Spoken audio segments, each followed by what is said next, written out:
Have you ever wondered how some of the biggest legends in sports history ended up on the teams that define their careers, especially when it seems like pure luck? It is not always about being the absolute best player available, but often about a perfect alignment of circumstances. The Chicago Bulls selected Michael Jordan with the third overall pick in the 1980 for National Basketball Association draft because they needed a versatile scoring guard, and he was the best player available for their specific team needs after the first two picks addressed other team priorities. It was a strategic decision that capitalized on the draft order and other teams' choices.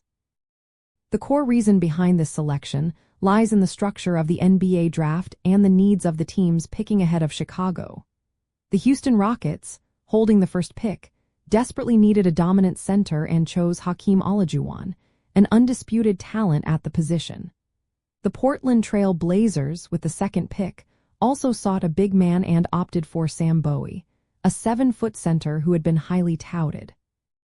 This left Jordan, a dynamic two-guard, as the top talent available for the Bulls, who had a significant need for a scoring punch and athletic prowess in their backcourt. For sports executives and teams, understanding the draft landscape involves not just scouting individual talent but also anticipating the needs and strategies of other organizations. The Bulls had a strong frontcourt with players like Orlando Woolridge and Dave Curzini but lacked a dynamic presence on the perimeter. Jordan fit this void perfectly, offering elite scoring, defense, and an unmatched competitive spirit that promised to transform the franchise.